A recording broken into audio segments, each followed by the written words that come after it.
আসসালামু আলাইকুম ওরহমতুল্লাহ। আজকের এই ভিডিওটি তাদের জন্য যারা রেফ্রিজারেটরের থার্মোস্টেট সম্পর্কে ভালো বোঝেন না। তো চলুন জেনে নিই থার্মোস্টেট সম্পর্কে কিছু প্রয়োজনীয় তথ্য। প্রথমে জানব থার্মোস্টেটের কাজ কী। থার্মোস্টেট হচ্ছে এক ধরনের স্বয়ংক্রিয় যন্ত্র যা রেফ্রিজারেটর বা হিমায়ন যন্ত্রের তাপমাত্রার উপর ভিত্তি করে কম্প্রেসর মোটরকে চালু ও বন্ধ করা।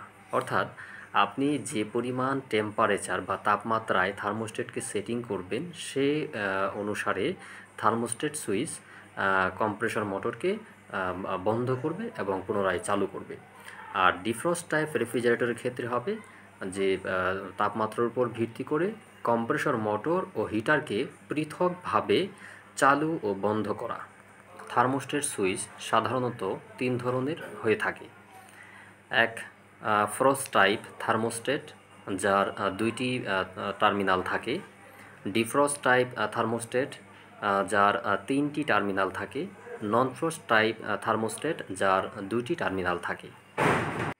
তো এই তিন ধরনের থার্মোস্টেটের যে টার্মিনালগুলো থাকে সেগুলো আমরা কিভাবে নির্ণয় করব, তো চলুন সেই সম্পর্কে কিছু জেনে নিই। ফ্রস্ট টাইপ থার্মোস্টেটে সাধারণত দুইটি টার্মিনাল থাকে। সেইগুলো কখনো কখনো ইংরেজি বর্ণমালায় বা সংখ্যা দিয়ে প্রকাশ করা থাকে। যেমন এল এল হচ্ছে লাইন।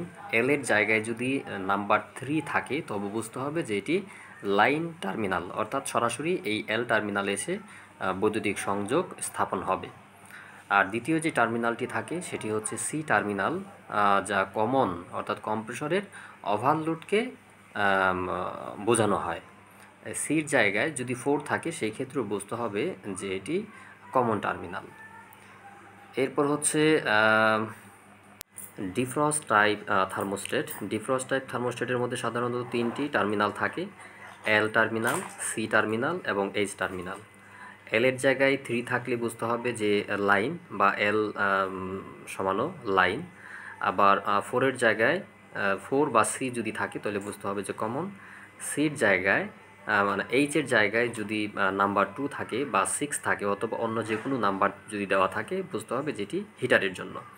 অর্থাৎ এল এবং সি ঠিক রেখে বাকি যেই টার্মিনালটা হবে সেটা হবে হিটারের জন্য, আর এটি শুধুমাত্র ডিফ্রস্ট টাইপ রেফ্রিজারেটরের ক্ষেত্রে।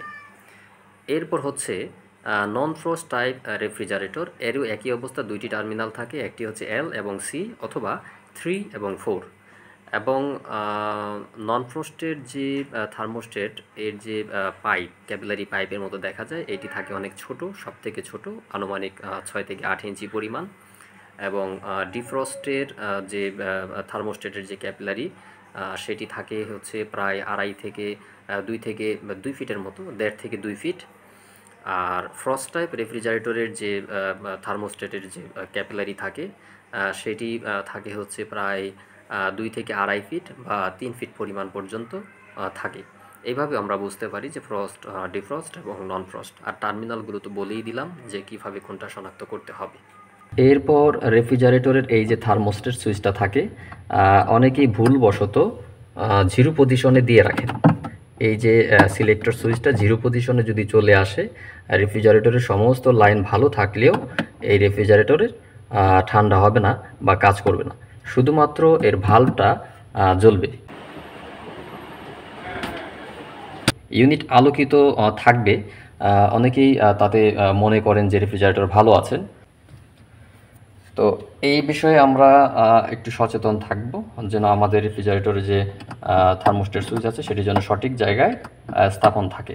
সাধারণত রেফ্রিজারেটরের থার্মোস্টেট 3-এ দেওয়া থাকে, কিন্তু নর্মালের এই অংশে যদি ঠান্ডা বেশি হয়ে যায়, বরফ বেশি হয়ে যায়, সেই ক্ষেত্রে ঠান্ডা কিছুটা কম দেওয়া যেতে পারে, 1-এ বা 2-এ দেওয়া যেতে পারে। আর কোরবানি ঈদের সময় অনেকেই যেটা করেন যে ডিপে এবং নর্মালে টোটাল বরফ যা আছে সব কিছু গলিয়ে তারপর হচ্ছে যে ফ্রিজে গোশত রেখে তারপর ফ্রিজ চালু করেন। এটা আসলে একটা ভুল পদ্ধতি। আচ্ছা, এর জন্য কি করতে হবে? প্রথমে আপনি মাংস রাখার আগে, গোশত রাখার আগে 2 থেকে 3 ঘন্টা আগে ফ্রিজটাকে চালিয়ে রাখবেন। ভালো করে বরফ হওয়ার পর ফ্রিজের মধ্যে মাংস, মাছ বা এই জাতীয় দ্রব্যগুলি আপনারা রাখতে পারেন। তাতে করে ফ্রিজ নষ্ট হয়ে যাওয়ার যে একটা সম্ভাবনা, এটা থাকবে না। এবার বলি যে নরমালে এবং ডিপে এই যে বরফ জমে, বিশেষ করে ডিপে বরফ জমে যায় বেশি, এর যন্ত্রণা অনেকেই ভোগ করেন। তো ডিপে যদি বরফ বেশি জমে যায়, তাহলে আপনারা এই যে অটোটা আছে, এই অটোটা কমিয়ে দিতে পারেন। বিভিন্ন কোম্পানি বিভিন্ন মডেলের বা এর যে কারিকুলাম অনেক পরিবর্তন করে বা আপডেট করে। তো এগুলো আমাদের খেয়াল রেখে এই যে অটো, এটা কমিয়ে বাড়িয়ে কমানো বাড়ানোর সুযোগ আছে। এগুলি আমরা খেয়াল করব যে আগে অটোটা কোথায় দেওয়া আছে। এক একটা কোম্পানি এক এক রকম মডেলের রেফ্রিজারেটর তৈরি করে, বা একই কোম্পানি ভিন্ন ভিন্ন রকমের মডেলের রেফ্রিজারেটর তৈরি করে থাকে।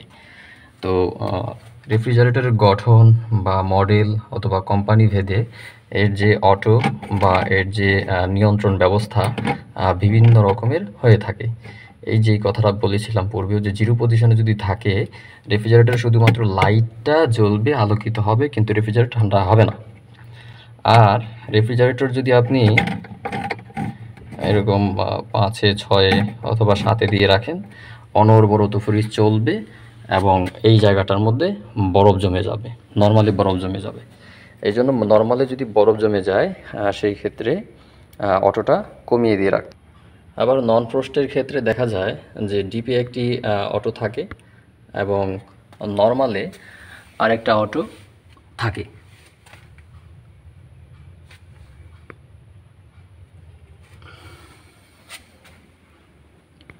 তো নন ফ্রস্ট টাইপ রেফ্রিজারেটরের ক্ষেত্রে যে ডিপে অটোটা থাকে, সেটি হচ্ছে কম্প্রেসরকে নিয়ন্ত্রণ করার জন্য। এই অটোটা হচ্ছে কম্প্রেসরকে নিয়ন্ত্রণ করার জন্য। আর এখানকার যে অটোটা আছে, এটা হচ্ছে ফ্রোজেন পুট চেম্বার, অর্থাৎ এই চেম্বারের মধ্যে যে ঠান্ডা আছে এটাকে নিয়ন্ত্রণ করবে। তো এত সময় কথা বলছিলাম রেফ্রিজারেটরের যে থার্মোস্ট্যাট, অর্থাৎ এই যে অটো যেটা টেম্পারেচারকে কন্ট্রোল করে থাকে। এই থার্মোস্ট্যাট যদি সঠিকভাবে সেটিং করা না যায়, সেই ক্ষেত্রে রেফ্রিজারেটরে নর্মালে বরফ হয়ে যাবে, অথবা নর্মালে ঠান্ডা কম হবে, ডিপে বরফ ভালো করে জমবে না। এই যে কিছু সমস্যা তৈরি হয় হচ্ছে নর্মাল অটোর জন্য, থার্মোস্ট্যাটের জন্য। তো থার্মোস্ট্যাটের সেটিংটা আমরা ভালো করে খেয়াল রাখবো, যেন এর সঠিক যে টেম্পারেচার সেটিং সেটা যেন ঠিক থাকে।